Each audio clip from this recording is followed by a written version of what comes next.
Assalamualaikum warahmatullahi wabarakatuh. Perkenalkan, nama saya Kumaria dari Fakultas Tarbiyah Pendidikan Agama Islam semester 6. Di sini saya akan menjelaskan tentang sejarah masuknya agama Islam di kota Cirebon.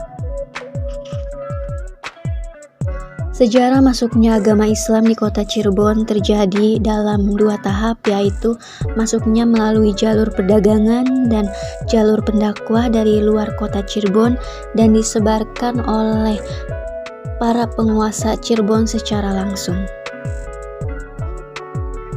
Menurut naskah Purwaka Caruba Negara, sejarah masuknya Islam di kota Cirebon dikaitkan dengan tokoh penyebar agama Islam yang bernama Syekh Nurjati.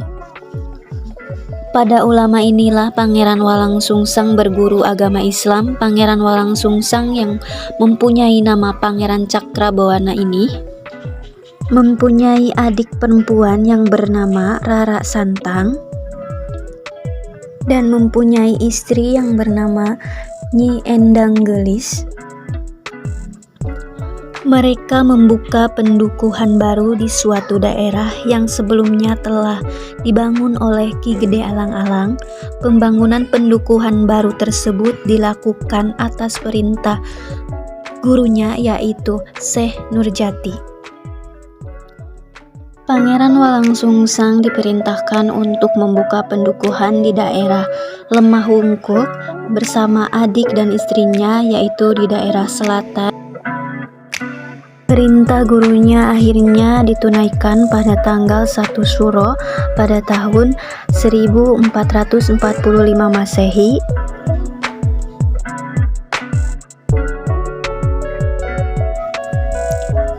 Dan saat itu Pangeran Walangsungsang merupakan seorang sebagai pencari rebon dan seorang pembuat terasi. Kian lama pendukuhan yang dibangun menjadi tempat didatangi banyak orang-orang. Akhirnya pada saat itu Pangeran Walangsungsang membangun keraton dalam Agung Pangkuwati pada tahun 1430 Masehi sebagai pusat pemerintahan. Penamaan Pangkuwati diambil dari nama Ratu Dewi Pangkuwati binti Pangeran Cakrabuana yang kelak Keraton Pangkuwati menjadi keraton. Pembangunan Keraton Pangkuwati bertujuan untuk mendukung kegiatan pemerintahan ekonomi dan juga sebagai sarana mengatur siasat untuk mendakwahkan agama Islam di Cirebon. Pada masa Pangeran Walangsungsang, Islam dikenalkan secara masif pada penduduk yang berada di wilayah kekuasaannya, sehingga kala itu banyak orang-orang yang berbondong-bondong masuk dan memeluk agama Islam.